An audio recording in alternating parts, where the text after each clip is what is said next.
Hi, everyone, and welcome to Unleashed with Scarlett Johnson, presented by Moms for Liberty. Something significant is happening in courts across the country this week, and it centers around one simple question. Do parents have the right to know what's happening in their child's classroom? A case called Mirabelli v. Bonta is challenging policies in California that required schools to hide a student's gender identity changes from parents, and in some cases required teachers to participate in that concealment. Two teachers brought the case after they were told they had to use one name and pronoun for a student at school while using another when speaking to the child's parents. In other words, they were being asked to help maintain a secret. Adults keeping secrets with other people's children. A federal court blocked that policy, and the U.S. Supreme Court recently allowed that injunction to remain in place while the case continues. But this debate goes far beyond one school district in California. Across the country, we're seeing policies that allow schools to socially transition students without parental knowledge, and in some cases, even help minors take legal steps to change their identity. In fact, one of our guests, attorney Dan Lennington, recently warned that the Madison School District has a policy that helps students over 14 legally change their name in court without parental notice. He said that the law may be moving in the right direction, but many Americans would be shocked by how deeply some bureaucracies are committed to these policies. Parents, the fight is far from over. There are custody battles tied to gender transitions playing out in multiple states right now, and lawsuits are emerging over whether schools can conceal information from families. Today, we're going to unpack what's happening in the courts, what it means for parents, and why this legal battle is quickly becoming one of the most important fights in education in K-12 schools across the country. Joining me now are two people right in the middle of this fight. Dan Lennington is the Deputy Counsel at the Wisconsin Institute for Law and Liberty, where he focuses on constitutional law and civil rights cases across the country. And Lauren Greuel is an attorney with the Wisconsin Institute for Law and Liberty, who's been working closely on parental rights issues and education policy. Dan and Lauren, thank you both for joining us today. Thank you for having us. All right, let's dive right in. I'm so glad to talk to my friends and attorneys. Right off the bat, could you guys just give us some of the facts of Mirabelli and why it's important? Maybe start by laying the groundwork for that case. Yeah, I can go and give you a quick background of it. Sure. So this was the state of California had a secret gender transition policy and guidance that allowed school districts to affirm gender identity at school, give out new names and pronouns without parental consent or knowledge. There are a lot of school districts that have these around the country. There's about 1,200 different school districts that have them. About 12 million students are under these policies. As far as, according to a report from Defending Education, it's probably much more than that.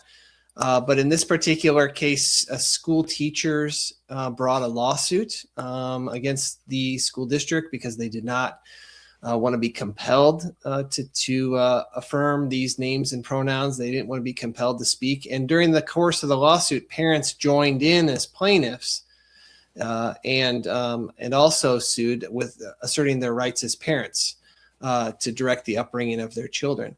Now, what happened next is what happened in a lot of these lawsuits is originally it was dismissed for lack of standing.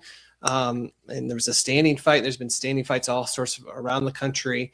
But in this particular case was unique because the case went all the way to final judgment, and the court in California actually did find that the parental rights were violated and issued a permanent injunction in a class action order, which would apply to all parents in the state of California. That decision was put on hold by the Ninth Circuit, meaning that the policy was turned back on. And then the U.S. Supreme Court a few days ago stepped in and entered this ruling in Mirabelli, so that the policy, the permanent injunction, would be again enjoined, and the state of California's policy to allow secret gender transitions and affirming gender choices by students without parental consent or knowledge would actually be off again. So that's the good news. The good news is that as far as the state of California is concerned, they no longer are permitted to have this secret gender transition policy. But the language of the opinion is very, very broad and would likely apply, and that we feel does apply to every other policy around the country. And how is it rare to have a permanent injunction issued? No, not there's two types of injunctions, basically. There's preliminary injunctions, which happen at the start of a case, that say, hey, we're going to put this policy on hold while the case is going on. And then a permanent injunction is what happens at the end of the case, when you win your case completely. So if you bring a case against the government and they've done something bad, and the judge finds that they've done it bad at trial or after summary judgment, then they will issue a permanent injunction to basically say this policy is forever forbidden. Okay, so Lauren, there just over the summer, there was Mahmoud v. Taylor, which stated very clearly that parents had the right to opt out of curriculum that violated their deeply held religious beliefs. It seems that California just sort of ignored that recent ruling as well. And was that mentioned in the opinions? Was that something mentioned by the Supreme Court justices when they decided this case? Yes, it actually was. So in the per curiam opinion, so what that means is that in the decision of the court, it wasn't authored by one particular judge. It was authored, the opinion was issued by the court in general. That's just fancy legal term, per curiam. But in that decision, where they're talking about the permanent injunction being allowed to continue, they specifically say that intrusion on the parents' free exercise rights, in this case, we're talking about secret gender transitions, and we can talk more about like what that actually looks like in practice, because we see it all the time, even here in our state of Wisconsin. But the court goes on to say is greater than the introduction of LGBTQ storybooks that we considered sufficient to trigger strict scrutiny in Mahmoud. So they're saying, you know, this is a situation that's the facts and circumstances here are much more egregious than they were in Mahmoud, and yet we're still having to have a conversation about whether or not the parents in this case can exercise their right to direct the upbringing of their children, or their free exercise, depending on the claims of the case and what each parent was saying. I mean that's kind of in the Mahmoud case, and I have friends that were part of that case. They lived in Montgomery County, Maryland. They were reading very inappropriate, ideological, LGBTQIA+ books focusing on transgender gender ideology, really just very inappropriate content for young kids. They were even requiring for fifth graders to read this content to kindergartners, even if the kids said, no, I don't want to read this. My parents wouldn't want me to do this. So that was pretty egregious. But in this case in California, we're talking about secret gender transitions and even social transitions. And by that, we would mean using different names and pronouns, calling a girl a boy's name and a name that isn't on their birth certificate, and using pronouns that defy their actual biological sex. And I think what we have, the research now is pretty clear that even social transitions can be very destabilizing for kids, and they often lead the kid down the path to medical transitioning. So Dan, going to you first and then to you, Lauren, did I get something wrong? What was happening in these California schools, and is this happening all over the country. Yeah, there's so in the case they talked about two different families that were impacted by this policy, and I think these are in the opinion because they're good examples of what we've been seeing. The parents are known by pseudonyms, so the fake names. They use the name Poe and Doe, and as far as the Poe parents were concerned, their daughter used male pronouns at school. She was in seventh and eighth grade using male pronouns at school. Nobody told the parents. Even at parent-teacher conferences, it was hidden from the parents that their daughter was acting like a boy at school. In the eighth grade, she attempted suicide and was hospitalized. And the parents literally had no idea that she had gender dysphoria until the doctor at the hospital told them that their daughter had gender dysphoria. That was the first they had heard about it, the first they knew anything about it. And after the discharge from the hospital, she was again rehospitalized because of risk of self-harm. And in ninth grade, she re-enrolled in a different school. And that school again used her male pronouns and name over the parents' objection. So the Poe parents really couldn't get away from it. Now the Doe parents, on the other hand, started with a fifth grader. So this is fifth grade, is like 12-year-old girl, right? So it's the fifth grader. She started to identify as a boy at school, and the parents objected. The parents specifically knew that this was going on, objected to the principal, and the principal said, no, state law prohibits us from sharing any information about your daughter, about her transition. So whatever we know, we're just going to keep it to ourselves, and we're not going to tell you about this. Now the stories that we hear are very similar to this. We filed the first case in the country in 2020 against a gender transition policy that was against Madison Metropolitan School District. In 2023, we got the first ever injunction against a school district for one of these policies that was against Kettle Moraine.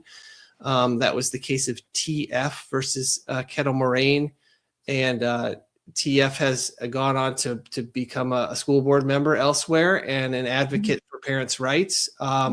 And her daughter, had these problems at school, and the school district was refusing to abide by the parents' wishes, and she had to be removed from school, and it turned out fine. A lot of these times we see is that once these kids are removed from the schools or removed from the bad situation, they recover very quickly, which is great. And we saw at the State of the Union a few weeks ago the story of Sage, who was the young girl who was actually taken away from her parents by Child Protective Services, and ended up running away and becoming sexually assaulted. And once she finally got reunited with her family and went through recovery, she's turned out to be an advocate for parents' rights and an advocate for little girls. And now she's a college student at Liberty University and doing much better. And so I think we're going to see that these young girls that have gone through this, and Scarlett, you may have seen this through the people you've talked to, is that the parents and the daughters who've gone through this become the biggest advocates for parents' rights. I'm sure you've seen that. Mm-hmm. Oh yeah, we've seen that with Aaron Friday, January Littlejohn, so many. Aaron Lee from Colorado. They are Beth Bourne, who's been in the news recently in California. They become such powerful advocates. And then of course we have Chloe Cole. I'm going to interview her on Monday before D-Trans Awareness Day. Luca Hine, several detransitioners that they travel across the country. They've become activists. It's their mission in life to prevent the tragedy that happened to them from happening to any other child. Because for someone like Chloe, she started at a very young age. She started with the social transition, and then the chest binding, and then the name changes, and pretty soon it's a double mastectomy, it's puberty blockers, it's cross-sex hormones, and then there are things that you can't unwind, and there are permanent permanent scars, both on the physical body and I think on the soul, on the kids' mental health, and they have to struggle through this. And when they do so, when they desist or when they detransition, all of those people that were cheerleading them all along their gender journey, they disappear. They fall to the side. And it's people like us we're trying to prevent this, and then we're trying to help them pick up the pieces. And we've seen the damage that lies in the wake of gender ideology. And I think that's why we all fight so hard. Lauren, I'm going to just put up a few images, and I know that you guys have seen some of these things across our state too, but you'll see what's called Acceptance Club. They're GSAs, Gender Sexuality Alliance Clubs. They used to be called the Gay Straight Alliance Clubs. They're now Gender Sexuality Alliance Clubs. Here's another, Hand in Hand. And these flyers, and if you look at this one, they invite members of the LGBTQ community and all allies to come to the school and meet in a classroom. And the question I asked are these just random adults coming into a classroom with students? And it says kids of all ages. And so I think that if we're wondering, how does a fifth grader start to imagine that maybe they're in the wrong body? And while, of course, some of this is cultural, a lot of this is reinforced in schools. Yeah, actually, in the case that Dan mentioned earlier that we brought back in 2020 against the Madison Metropolitan School District, one of the things that we included in our complaint was this picture, and it was a sign that a teacher had hung on a door, and it said, "If your parents don't accept you, I'm your mom now." Oh, I have that one. I can find it. Yeah. So that made me very upset. Yeah, well, and it just goes on to show that this is not just something that's happening once or happening twice. It's happening all over the country and all the time. And I think a question that we get a lot is, well, how do parents not know that this is happening at school? Like, how is it a secret, genuinely? And obviously, we hope that our kids are coming home and telling us everything about what's going on during their day, but that's not always the case. And schools are taking additional steps in some circumstances to ensure that parents don't have access to any of this information. One example is we just this past fall filed a FERPA complaint, that's the Family Educational Rights and Privacy Act, against the Milwaukee Public School District, because they were telling their teachers that if a child came to them and said, okay, I want to use he, him pronouns instead of she, her, they would make note of that in a separate record that they would mark confidential. So then if parents ever requested records, which is what FERPA says that schools that receive federal financial assistance must do, is give parents educational records of their children, they wouldn't have to turn over these records that talk about preferred names, preferred pronouns.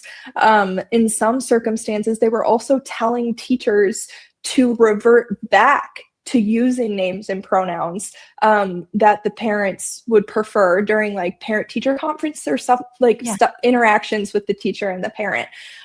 So it's not just that kids aren't communicating with their parents, and I think, that can play a role in certain circumstances. It's also that the school is actively taking steps to ensure that parents don't have this information.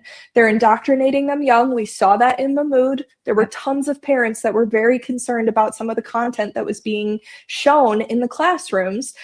And then if the child does pick up on this lingo and picks up on, something that makes them feel special, and gets them additional attention, which is so often what we see with some of these kids, all of a sudden now they go to the teacher, say, I want to change my name and pronoun, and then the teacher keeps it a secret from the parents until it's too late and the parents don't know, and the child's been using this name and pronoun for weeks, if not months, if not years. Okay, and Dan, so tell everyone a gender support plan, because these documents, and I have seen them, you have posted them, I've seen them in basically teacher trainings that that all in Wisconsin and beyond in other states where the school district has a certain plan that an administrator or a teacher, I don't know, maybe sometimes even these same people are the Title IX the administrators. They will work with the student on this plan. And one of the questions will be, are they aware of your gender identity, or is that something that you're keeping secret? Am I wrong? Right. That is right. Usually a gender support plan is just a one-page form where the student discloses that they have go by a different gender. Now, I was looking at a number of these policies in Wisconsin recently. And so, for example, the Madison policy, which is sort of the archetype of it, they will have a separate policy so there's the plan, which is sort of the one-page document where they disclose the gender and the preference and how they can be supported and resources that are available. And we can get into gender closets. I'm sure you've heard about, yes. Scarlett, where they can change their clothes at school and how they can get their name changed through a court order and all those sort of things. So those sort of like are in the plan, but the policy is like separate in that the teachers are supposed to read the policy. And the Madison policy is, I don't know, 20 some pages long. They've got the main part of it that, we've criticized is called disclosure to families. And so disclosure to families, this is a typical language, and I've seen it in other places, other school districts. They say students identified as transgender, non-binary, and gender expansive may have not come out to their families regarding gender identity. Okay, so now alarm bells should be going off. Okay, when you see that language, then it says disclosing a student's personal information such as gender identity or sexual orientation can pose imminent safety risks, such as losing family support and housing. So they're telling teachers, hey, be on the lookout because this young girl, she could be homeless or she could literally die if you don't do the right thing. Mm-hmm.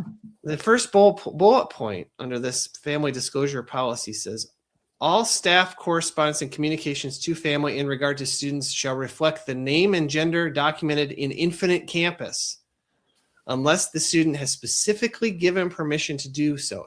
Infinite Campus is the program that will contain your biological, your birth sex, male, female, from your birth certificate. In parentheses, the school district says this might involve using the student's affirmed name and pronouns in the school setting during the day and their legal name and pronouns with the family. And we found out that in Madison, what would happen is that like a parent teacher conference, like they said in the Mirabelli case, some of those examples, is that the parents would come in and they would call the girl Mary. But then when it was school, they'd call her John. And so they would actively deceive parents. Yes. So now that is a gender support plan or gender support policy. Now there are school districts that are doing the right thing, but you might think that something fishy is going on. So for example, I live in Oconomowoc. This is a red city. It goes about 70% Republican. It's got a pretty relatively conservative school board. Real quick, I'm just going to interrupt because I don't want them to think that this is with Oconomowoc, but this is with the case you're referencing. If your parents aren't accepting of your identity, I'm your mom now. This is Eau Claire North School, and this was a poster that was on the door of a middle school classroom, and this went viral, as it should. This was just horrendous. And gosh, this was back in 2021, 2022. Yeah. It's been going on for a long time. Yeah. Okay, so I just wanted to put that out there. So continue. And by the way, we sued Eau Claire School District over their policy and took the case all the way to the U.S. Supreme Court. And the justices at that time said, Parents don't have standing because you haven't been harmed yet. You're not harmed until you're harmed, which now under Mirabelli, that's not the law anymore, and we can talk about that. But Oh, I would like to get back to that. And also with Claire, there was something else exposed that was part of your lawsuit, right? That there was a teacher training, or one of the accreditations that the teachers will go through before school starts. It's something that they will attend to help maintain their licensure. And what was said, infamously said to the teachers and recorded and shared.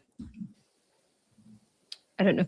Remember the guy? Well, I can tell you what he said is, you aren't entitled to know a kid's gender identity. That is something that has to be earned. So parents aren't entitled to know their kid's gender identity. That is something that has to be earned. And that was what this activist, this activist equity, consultant was telling the teachers, that, hey, you need to keep secrets, because parents, you are the arbiter. You're the one that has to decide, have the parents earned the right to know this information? And the hubris of that statement, I think, I'm really, how does that compare to now with the Mirabelli decision? Now, well, here we can do it. And you continue with what you're doing, but let's get back to that. I really want to get back to that, because that is so pivotal. This belief that teachers, educators, and these activists are the wall that stands between parents and children. And it's something that's been happening in Wisconsin and other states. And now we've got this case. And what does that mean? I would like to get back to that, but. Yeah, there are two things that are happening with Mirabelli. We're talking about the right to direct the upbringing of your child, the education and upbringing of your child. That's a substantive due process right. That was implicated in Mahmoud, talked a lot about in Mahmoud. But another side of this is free exercise. So there are many, many parents who have sincerely held religious beliefs against some of these things. They believe that God created a man and a woman, and teaching to the alternative can infringe on that free exercise right. So there's kind of two constitutional things happening here that has been discussed by the Supreme Court in Mahmoud, but also now in Mirabelli in this context. And Dan was talking about how we brought this case up to the United States Supreme Court, this Eau Claire case on standing, to talk about standing. We were just one vote shy at the time of getting the justices to take this case and to consider it, which even then indicated to us that the tides are turning here, and that parental rights are something that are so foundational to our country. They've been around for literally over 100 years. And it's good to see that the Supreme Court's taking steps to recognize that parental authority to direct the upbringing of their children and their own First Amendment free exercise rights when it comes to these secret gender transitions, because we've brought this up over and over again, and we've talked about it already today on more than one occasion in more than one school district, and it's happening all over the country. And we've just been waiting for the Supreme Court to say something on it, because there have been naughty circuits like the Ninth Circuit, like the Third Circuit. There's courts out there that don't want to affirm parental rights, but with this directive from the Supreme Court, the tides are turning and have turned. So Dan, what's the difference between Eau Claire and, like you said, that one vote shy from standing, and Mirabelli? Yeah, so this was really frustrating for us as public interest litigators and trying to represent parents who were in these districts who were worried that their daughters were getting trans by these crazy counselors and principals, is that the case law before Mirabelli was pretty uniform, that you had to prove that this policy was being actually applied to your daughter. Okay. So you had to show that you were being injured by this policy, and otherwise you couldn't sue over it. The courts would say, oh, it's speculative. Your case is not ripe yet. You can't show that you were injured. And we in the federal court system, we have these very strict rules about when you can bring cases and when you can't bring cases. And you can't bring it yet until you show you're hurt. And there were a number of opinions by, Thomas and Alito, who would sort of dissent from these cases that were being denied at the Supreme Court, say, like, wait a minute, how can a parent even know that they're being injured under one of these policies, which is called a secret gender transition policy? The whole purpose of the policy is to keep a secret from the parents. And so under Mirabelli, they issued a new standing rule, which is just one sentence long, which says that any parent can sue who is subject to this, who is intended to be covered by this policy. So basically, if this policy exists in your district and you've got a kid in the district, that's all you've got to show, because the object of the policy is to keep a secret away from parents. So in effect, all parents in that district are harmed equally and all have a right to bring a case in federal court. And so right now, with these school districts that keep these policies on the books, I'm not going to say technically, I'm going to say in reality, any parent could come to a place like Will, be represented for free, file a lawsuit, which we could write up. Lauren could write it up probably in about 30 minutes, could be filed, and then we would win automatically under Mirabelli, and the school district would have to pay us all our attorney's fees. So, we have issued a warning earlier this week to all the school districts to say, change your policies right now or get sued. And maybe it's going to take a few weeks. Have it right here. Yeah, maybe have a school board meeting. It takes 24 hours to notice a school board meeting. But number one, under this law or this decision, school boards will be liable for damages, which can include punitive damages, which have no cap. Number two, they can be liable for attorney's fees, which could just be racked up. And number three, to the extent a school board actually doesn't have a policy, but a principal or a teacher or a counselor are going rogue and basically doing this without the school board knowing about it, basically saying, hey, in our class, we're going to affirm your pronouns. Hey, in our building, we're going to give you the secret gender closet. We don't tell parents about what goes on in this building because this is a safe place. If you hear any of that sort of talk, those school employees we would bring what's called an individual capacity lawsuit, which is a lawsuit that goes against the teacher as an individual, and they are personally liable for the judgment.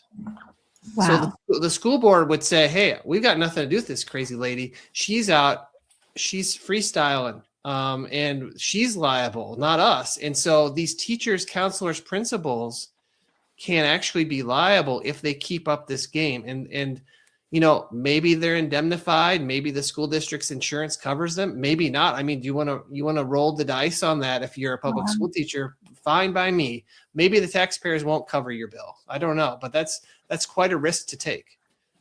That's really huge, because the punitive damages, the legal fees. What about a school district that doesn't have a written policy per se, but they have incorporated gender identity into their non-discrimination policies, and therefore they will tell parents, well, our hands are tied. There's nothing we can do. If this kid is identifying as trans and doesn't want their parents to know, our hands are tied. We have to affirm, and we have to, this is just because that's something that I believe that there are lawyers that work for school districts that they would advise the school boards. Yep, you have to still listen to the Wisconsin Department of Education and Jill Underly. And so what about situations like that? Yeah, this is actually something we addressed in part during Mahmood, because after the Mahmood decision came out, there were a lot of parents who were very interested in opting their child out of certain types of instruction or conversations or teachings, because Mahmood didn't just talk about curriculum, it was broader than that, because it implicated teacher trainings where they talked about conversations that kids were having with their teachers.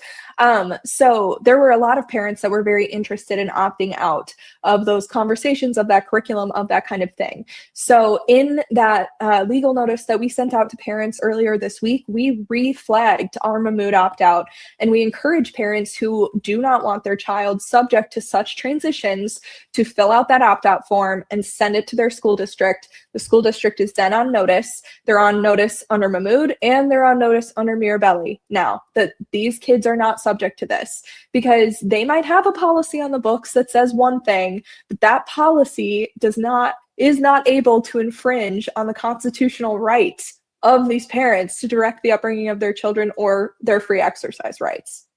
So Dan, I've got before you a slideshow from a Wisconsin school district for an elementary school. So if a slideshow similar to this is given to kids and parents find out, but they didn't consent, they feel they didn't have the opportunity to opt out, what can they do? I mean, look at this. This is Right. for very small children. They're talking about gender identity, pronouns, gender fluid, non-binary, and they'll bring up these terms so that, I have a daughter, Bella, little Bella, 5 years old, but what's non-binary? What does gender fluid mean? And then that's the opening for them to start to talk about these concepts. And look at this. I mean, they have videos. This is for elementary school kids. This is in classrooms, not just in Wisconsin. You will find these all over. I'm sure similar things to this were in California, but I mean, imagine that as a parent, you find out, oh, guess what? Guess what, mom and dad? We learned that boys can wear dresses and be girls too. So what do you do? Yeah, those are straight cases of opting out.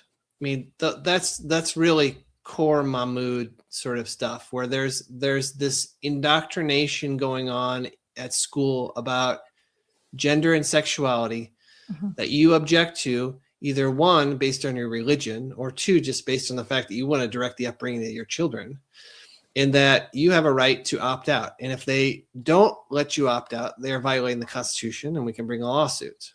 So that's how that would work as far as the opt out. As far as this idea that maybe they have a policy and it's very it's kind of vague. Yeah. So our position is that every school has a policy. It's either written or unwritten. The policy in Newchester about the school bathroom use was a policy, even though at some point it was not even written down. So you can have an unwritten policy. The policy is just what is being done. Okay. And so what can't be done at school is that they can't refuse to tell parents about a gender issue.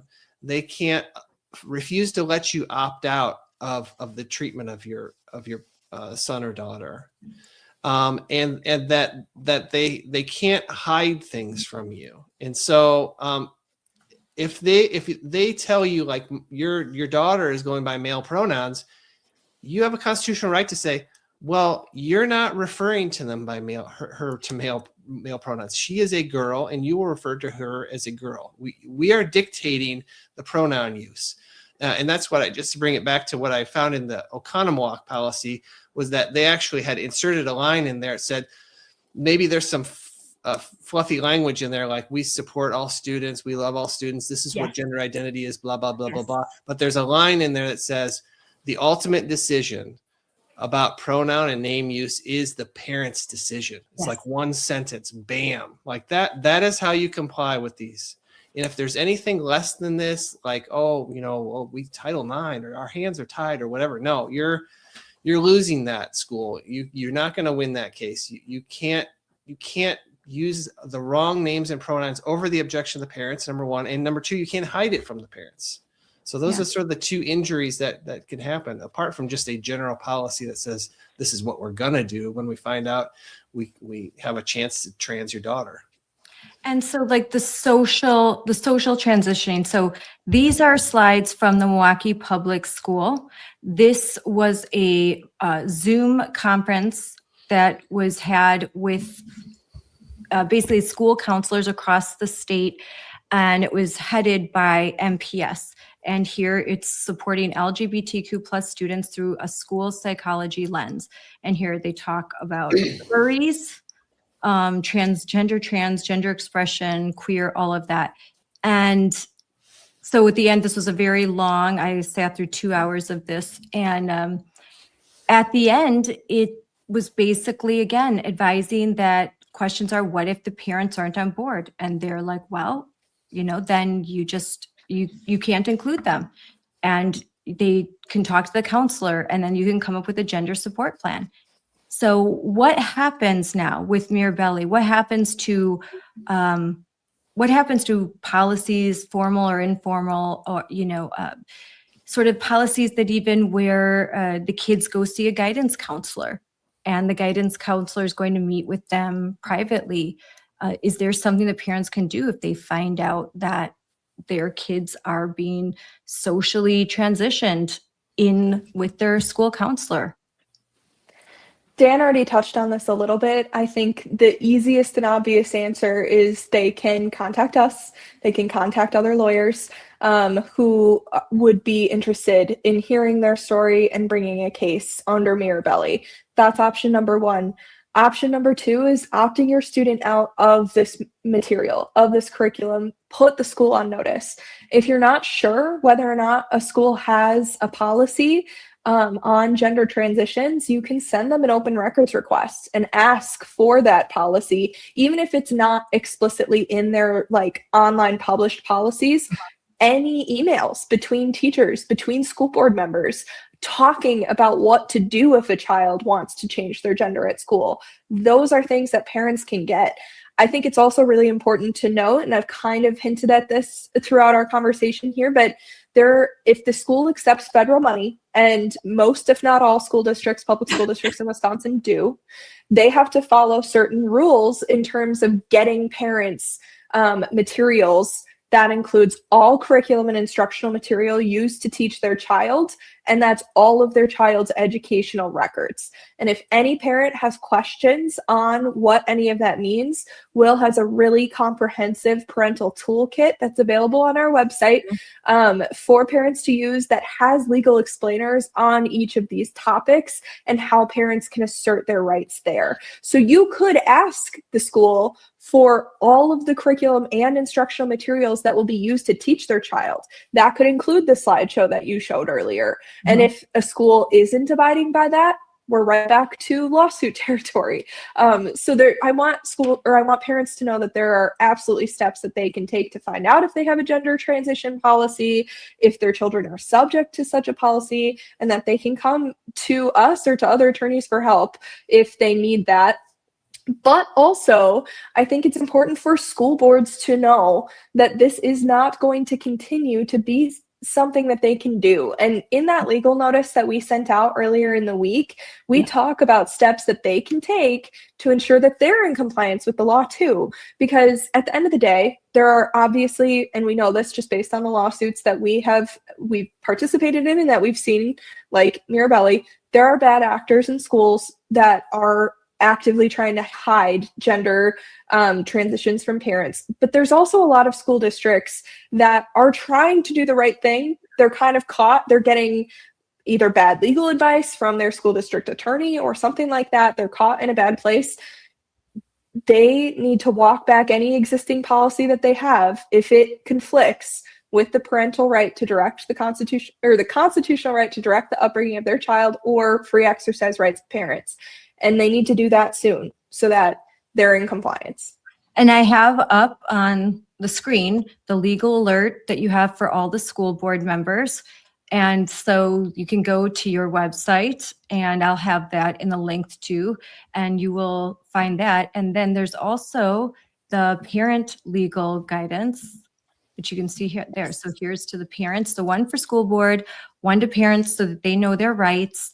And then you have your press release that it's just sort of crystallizes a lot of what we're talking about here. And you also have school board policies, bathroom policies. That's something I'm going to get to as well, because it's an issue that we're dealing with a lot here in Wisconsin, and I know across the country. But there's so many resources. But what I think is really exciting is that parents I think they can walk more confidently, and they could feel more confidently that if they go into their kid's classroom and it looks anything like this, then you should call Will right away. So if you see, this kind of parent safe space and all of that, then you should start asking questions. You should obtain opt-outs. You should start talking to your principal, to the teachers, and if your wishes are not being met, if your child is not being opted out, then contact you guys. And this is River Falls, Wisconsin. So just so you know, it's crazy. It's just the kind of the way that classrooms, I'm not going to go too far and say that this is every classroom in every school district. It happens. I think oftentimes it's a lot more subtle, and there are these, in New Richmond, Wisconsin, there's GSA clubs in middle school. Parents had no idea.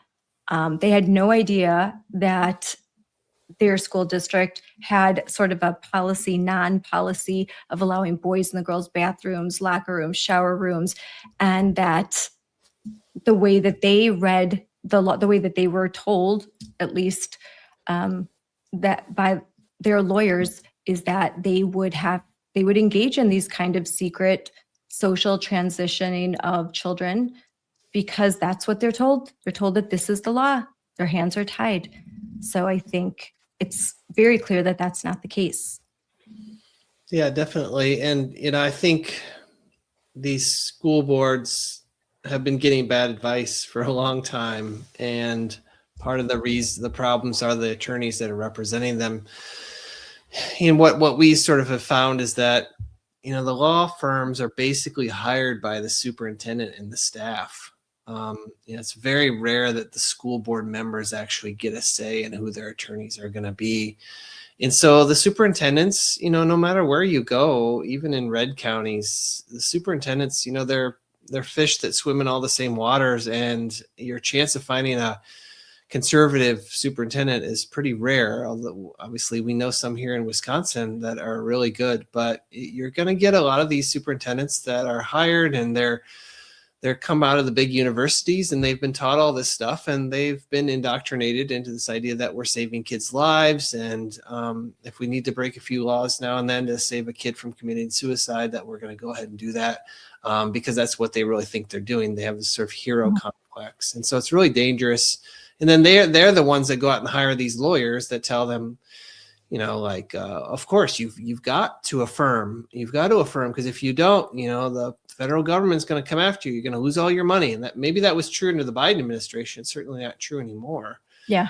So, it's a problem, the bad legal advice. And that's one of the things that we've been doing at Will by having the school board summit every year and putting up all these resources online, is letting school board members who have been recently elected in most cases to go teach themselves about what the law actually is. So, we have actual policies that a school board member who's new can just say, I hereby move we adopt, Will model policy number 25, and then here's the policy. It's already written. We don't need the lefty lawyers or the quote staff of the superintendent to write these policies. We don't need Neola, which is this sort of nonprofit lefty group that writes all the school board policies. We've got actually a policy you can adopt here. We've got it on our website. It's free. Anybody can download it, and maybe top down. That's how some of these school districts have changed, and we've seen that. We've seen school boards move to the right. So. In our TF case, actually, in that TF versus Kettle Moraine case, the school district had this policy where they were going to allow a child to change their gender identity without permission from her parents. And during that litigation, while that was all going on, the school board flipped. And the case never ended up getting appealed because the school board flipped and they adopted better policies. So this isn't just a theoretical. This is actually happening across our state. And it's really important for people. We can't say, who, what, where, when, why, but it's important for people to know that local elections are coming, and you should write the date down and do some research about the candidates that are running in your district. Yes, there are vote for your school board member and check to see if they're endorsed by groups like ours, like Moms for Liberty. There's other groups, there's other ways to find out, and you can always reach out to folks like me that can try and help you if you're not sure who to vote for. I'm about to go to New Richmond, Wisconsin, and hold an event for 2 write-in candidates and a candidate that's on the ballot. And these 2 write-in candidates, both parents of children in the New Richmond School District, decided after they learned about the policy in New Richmond in which boys were allowed in their daughters' bathrooms, and after a very contentious school board meeting where there were hundreds of parents, they had to move it to the auditorium. And at the end, and you and Wisconsin Institute for Law and Liberty, you provided them a model bathroom policy so they had the perfect out, like, hey, we could adopt this, and they chose not to. And so 2 parents stepped up and said, we're going to be write-in candidates. Like, we're not going to take this. We're not just going to go away. So that's another avenue. It's a way to bring change. But as far legally, I have a question. What do you see? What can you guess the future is of the policies now that relate to the bathrooms? And Dan, you had posted, and so did your boss, Rick, great guy, Rick Eisenberg. He said that parents should brace themselves because what's happening nationwide, it goes far beyond names and pronouns. And it's even so far, as Dan, you alluded to, that there is a Supreme Court case from Washington State where parents are losing their rights. They're taking the kids out of the home because they're not affirming. So this is even bigger than the social transition and the names and pronouns. Let's start with the bathrooms. So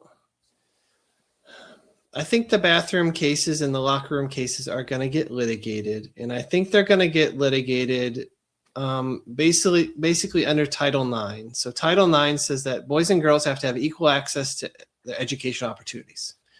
So if you see a situation where a boy's getting something that a girl's not getting, then that's probably a violation of Title IX.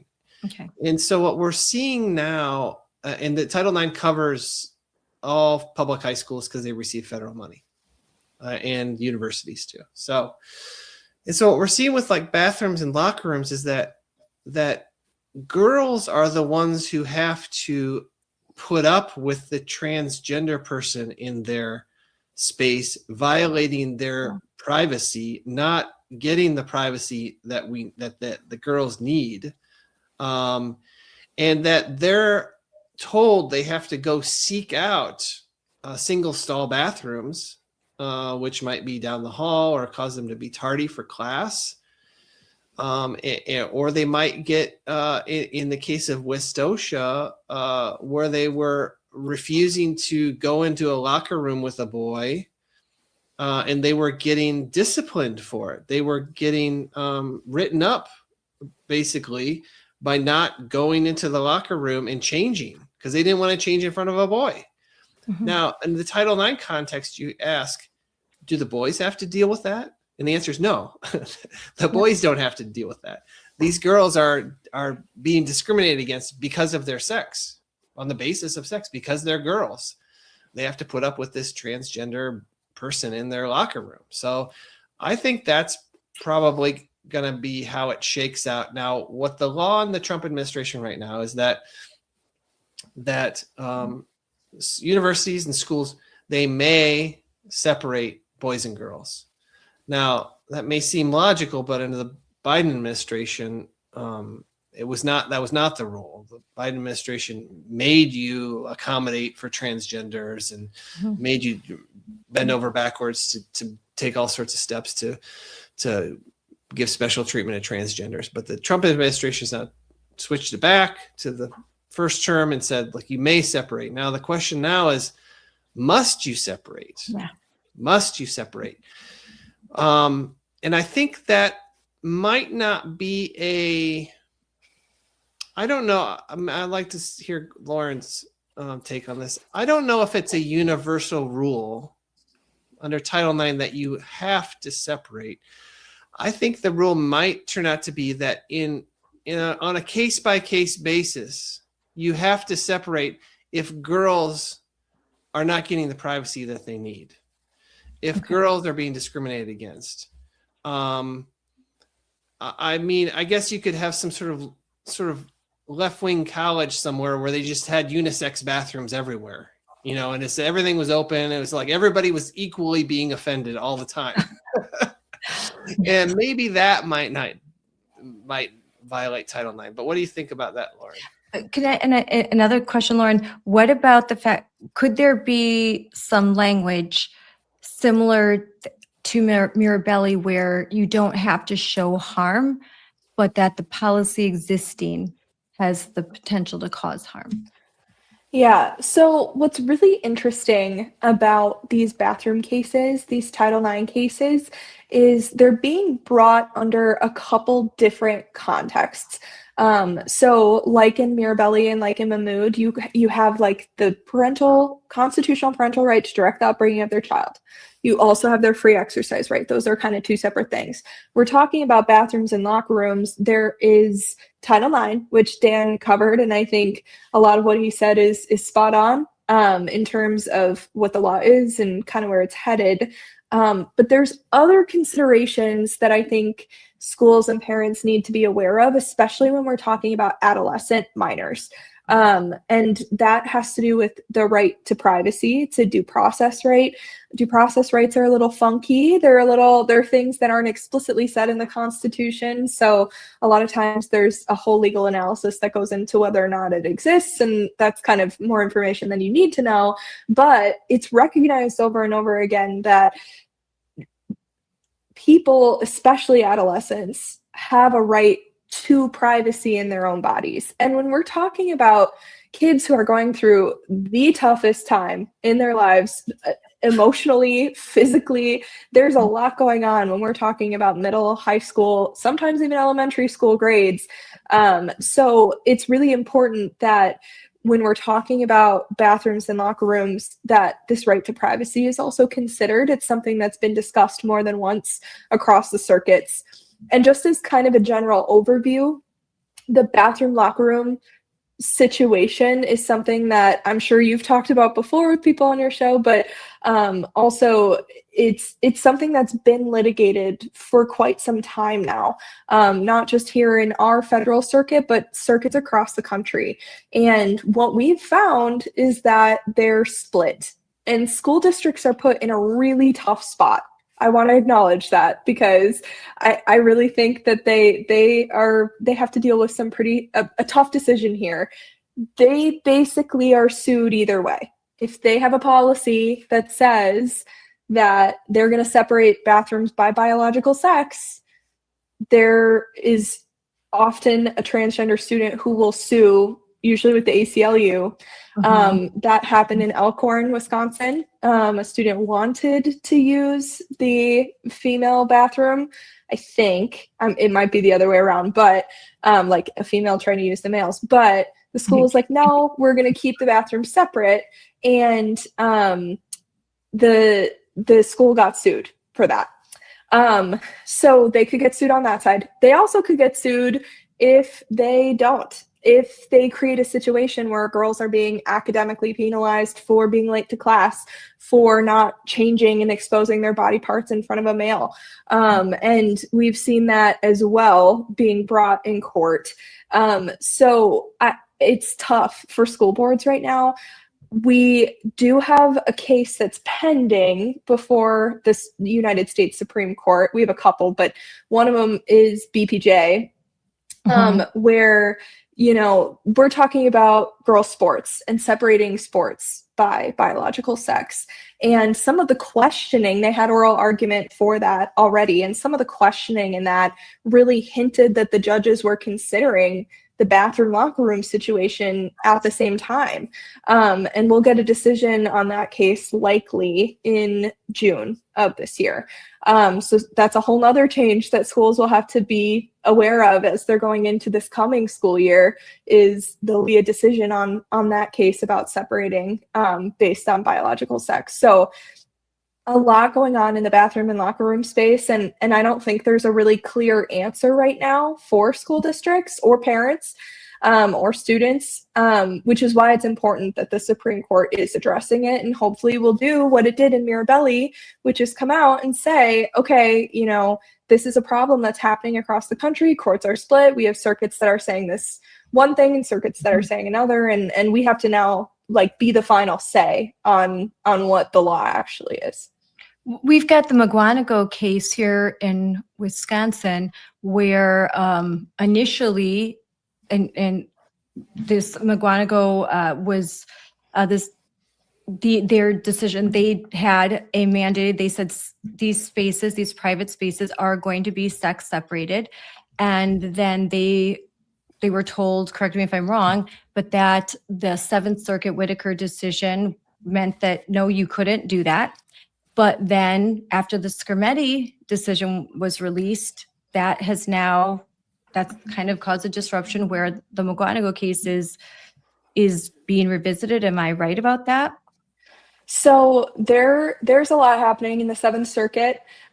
Just kind of for your listeners and for you, just high level, there have been two pretty unfortunate cases out of the Seventh Circuit, and the Seventh Circuit is the federal district where federal cases will be heard coming out of Wisconsin, Illinois, and Indiana. And Whitaker was decided, I want to say, in 2017 or 2018. So it's been around for a while now. And in that case, it was actually another situation, kind of like Mirabelli, where it was early on that the court made a decision about preliminary injunction. The injunction in that case, and it wasn't actually on the merits. So that's one thing. The second thing is that it specifically had to do with bathrooms. It did not address locker rooms at all. So there's an argument that Whitaker doesn't even apply to locker rooms right now, the way that it stands. And that, is something for schools to consider. But it also had to do with a biologically female student going into male spaces. And I don't want to diminish the experiences of students who are biological males and want their own privacy as well. But in that case, one of the things that the court was talking about was that, well, nobody's saying really that this is even a problem, that you're even really harmed, that anybody really feels like they're being, their privacy or safety is being violated. And we see now in all of these cases that is just not the case, that there are women and girls and boys who really feel strongly that is happening. So there's a lot going on. Forward. They're now right. They're willing to stand up, and that's where I'm going to New Richmond. And we've seen the same sorts of protests in Virginia, in California, in Illinois, all over the country, where the girls and even the boys that are allies marching with them, even leaving the school, holding signs peacefully saying, one, if you stand to pee, you can't pee next to me. Right. I thought that was a good sign. But I think Dan, and I know that we have to wrap up. This has been great. I could keep asking questions a lot longer, but is there any nuggets of hope in Mirabelli, in Mahmoud, that could signal, that give a positive signal to parents of girls that are just so tired of these policies that are allowing boys in their bathroom, boys in their locker room, boys on their athletic team, boys in their spaces, boys on field trips allowed to sleep with them in hotel rooms? They've just had enough. Is there any hope that this is not going to take years and years of more litigation before they find relief? Yeah, I wish I could say something more than this, but I think this decision and the ones that will come up, they make the legal landscape better for parents to sue. So they give more legal authority to parents, allow them to sue, allow them to go to court to get these policies overturned. But there will be resistance, just like, we have been fighting race discrimination for a very long time, fighting DEI. And even though it's very clear it's illegal, that keeps coming up over and over and over. And so you alluded to a post I had earlier today that said parents should brace themselves. And I think this is right. So on the one hand, we do have this great new decision.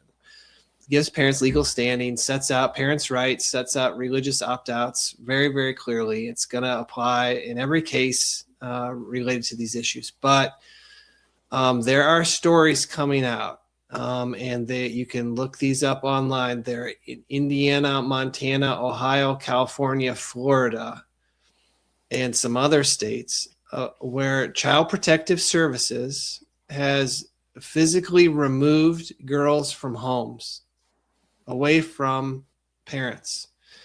There is a case at a U.S. Supreme Court right now about the state of Washington, which changed their laws to say that if a child runs away from home and that child is transgender, we cannot notify the parents. Parents should not be notified if a transgender kid runs away from home, or a kid claiming to be transgender runs away from home.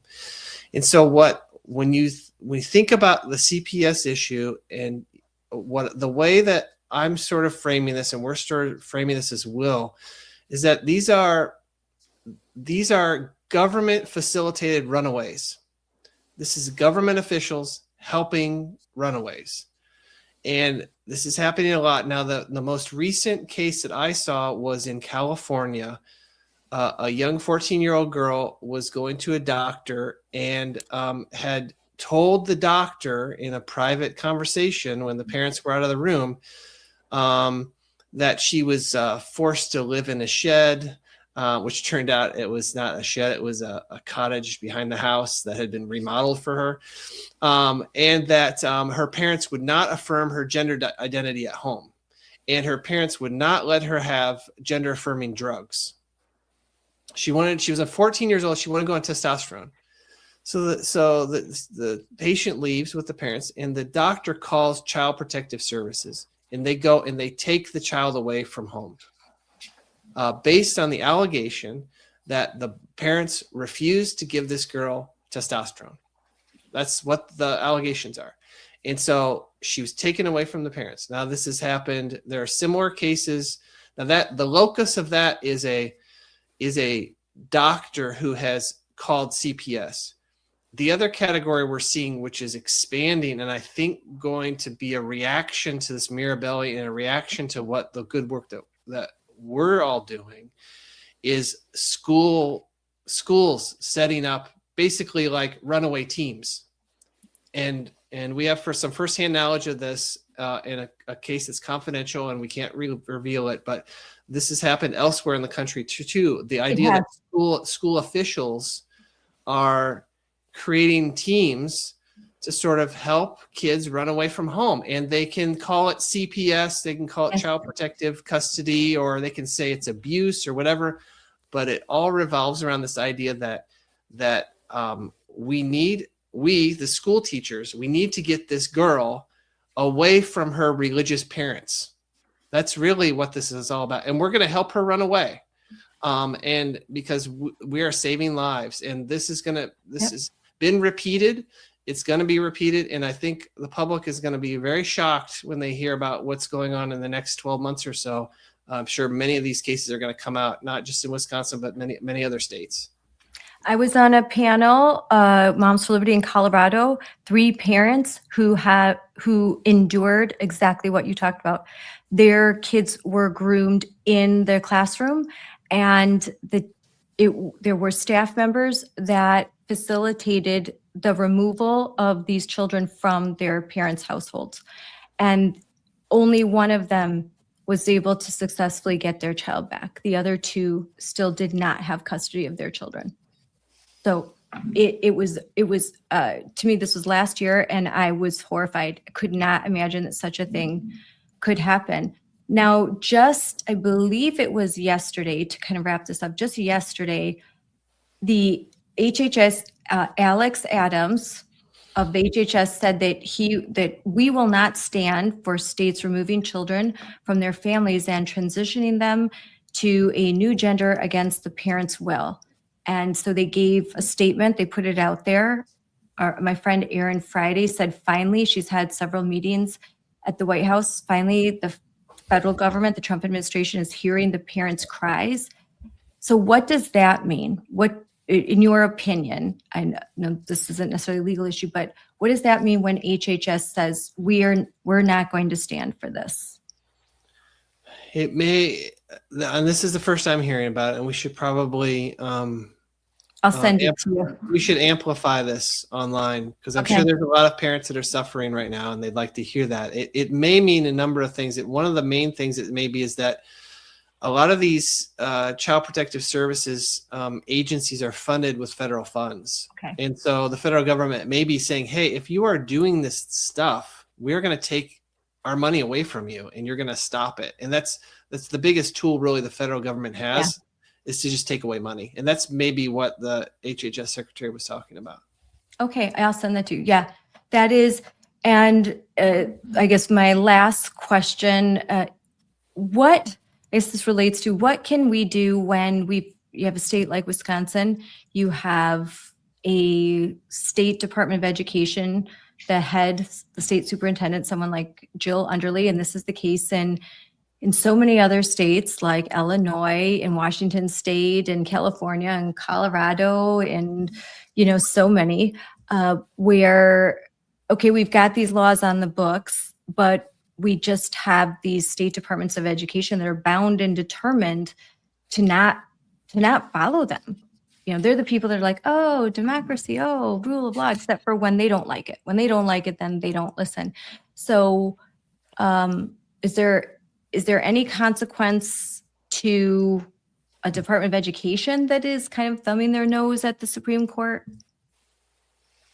Yeah, I mean, one of the things that we talk about all the time with parents and with school districts that talk to us is that a lot of times the Wisconsin DPI doesn't have a whole lot of authority to do very much. They put out a lot of guidance, and I think it's a big misunderstanding that everything that the DPI puts out, schools have to follow, and there are school districts that will send us stuff and be like, I just don't know how we're going to do this. And I'm like, this is guidance. This is something that they want you to do, but it is not required by law. So that's the first thing that I would note, is that parents in schools should be. They should be state statutes. And if you have a good school board president, like I know Kelly Piasek, and there's several others, they're looking at state statutes. And if DPI is giving them some guidance, you're like, well, that's not in the statute. This is just completely, wishful thinking. Yep. And I also think it's really important for parents and school board members to know that a lot of the decisions when it comes to how schools are running happen at the local level.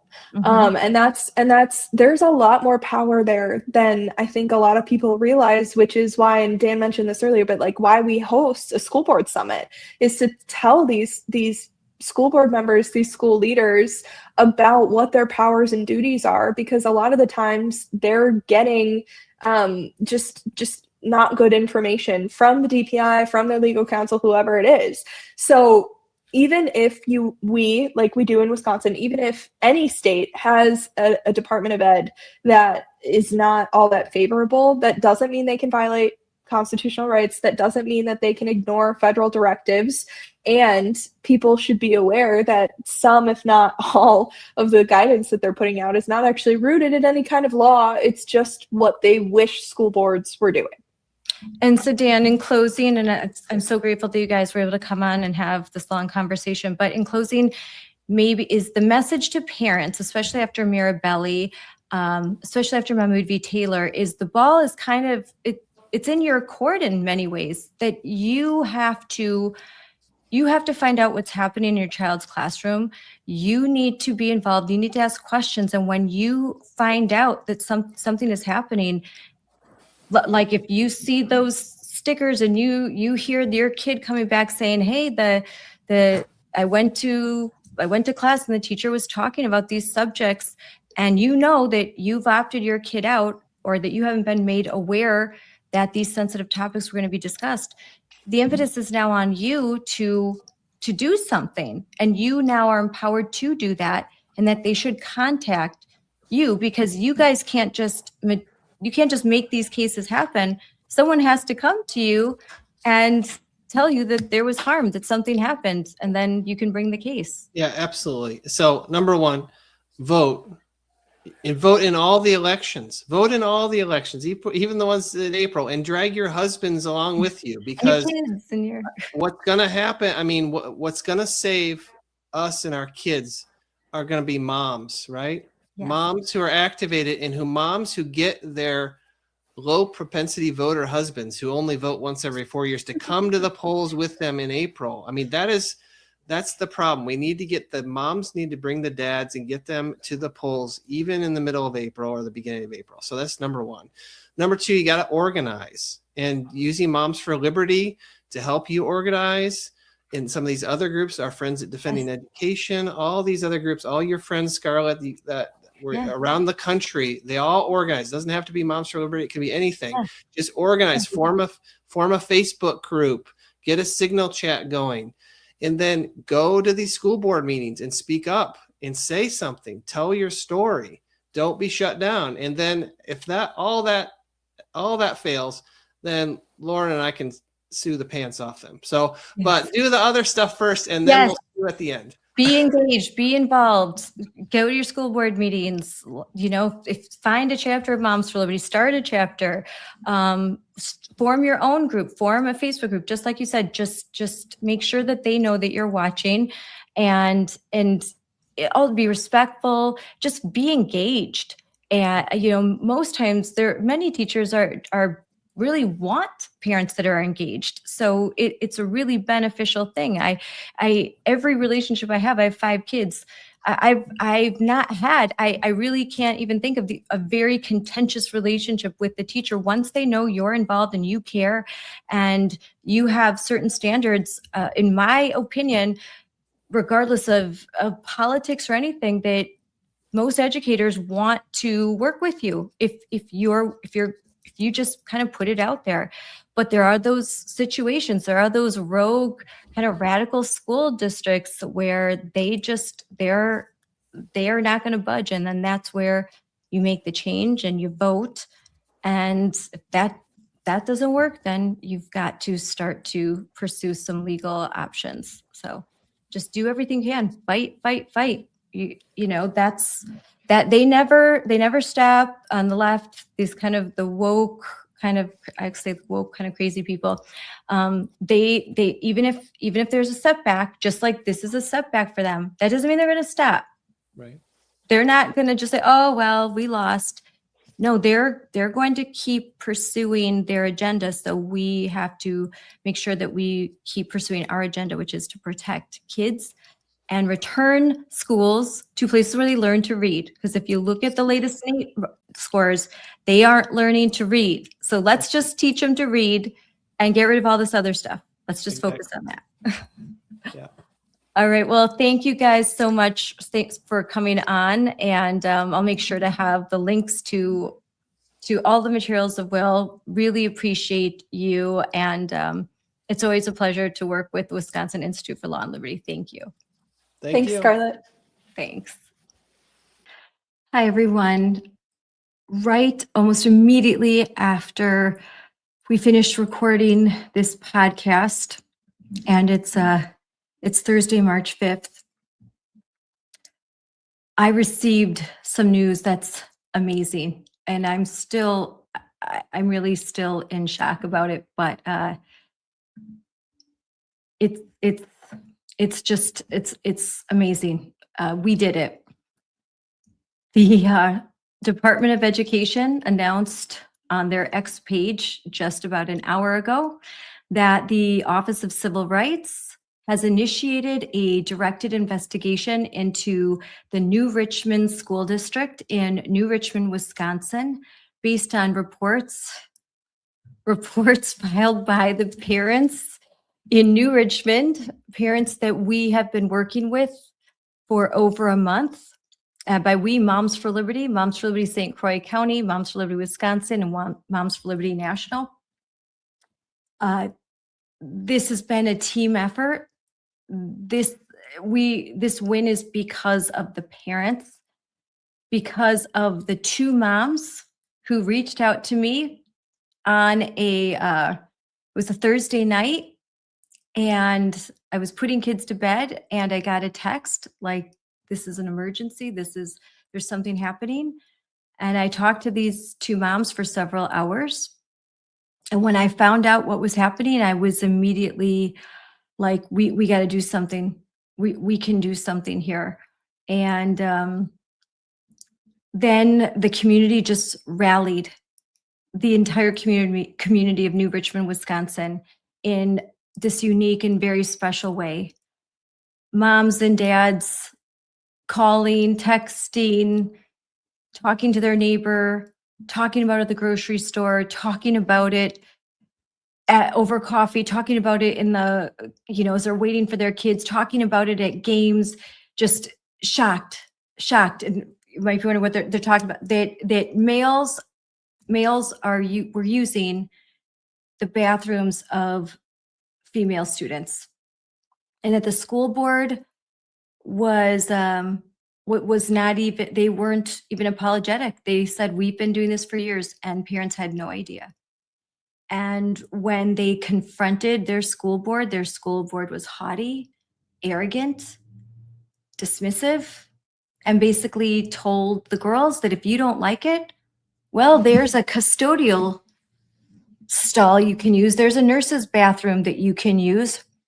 You can go out of your way. You can get a tardy slip. You can be late for class.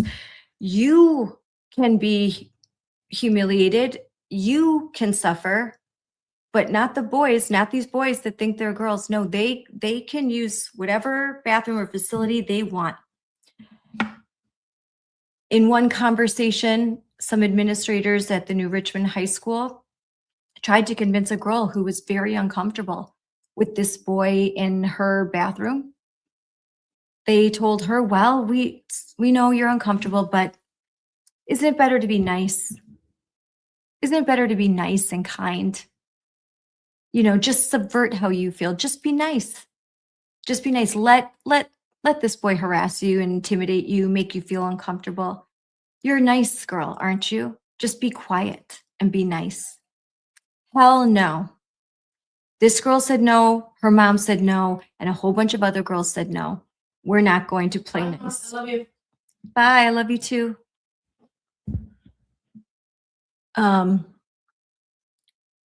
And it's because of these girls. They stood up, they spoke up, they even organized a protest, over 70 girls holding signs.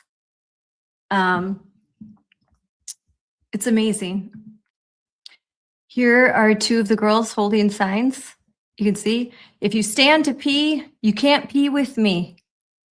This was a protest with, again, over 70, maybe even 100 New Richmond high school students. This is a small rural community that borders Minnesota. It's in Wisconsin. And they stood up, they spoke up, and they also stood up and spoke out at their school board meeting. And we recorded those speeches and we put them on our social media. They were reposted by big accounts like Libs of TikTok, got attention. We posted speeches of Mary Stevie, who became a write-in candidate after she learned of this policy, and she's currently running for school board right now, as is two other candidates, Christy Wayland and Dom Ventura. Two write-in candidates and one is on the ballot.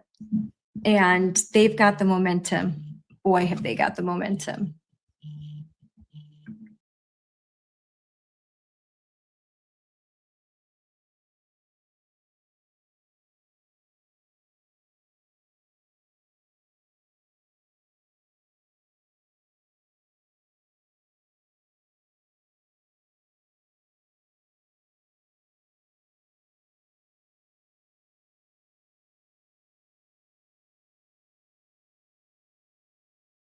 Dear Nike. Dear Nike. Dear Nike. Why won't you stand up for me? Why won't you stand up for me? Why won't you? Why do you claim to support women and girls? Yet when we need you most, You remain silent. Today, males are claiming our identity. Our sports, our spaces, men and boys are stealing opportunities, medals, trophies, and our future. and it's not fair or just. In fact, it's often dangerous. Yet you refuse to use your platform to stand up. You say you're for social justice and progress. So why do you allow men's rights to Come before ours.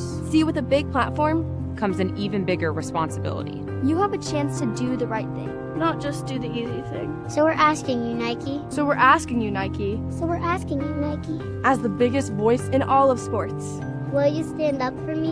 Will you stand up for me? Will you stand up for me? will you stand up for me? Will you? Will you? Will you just do it?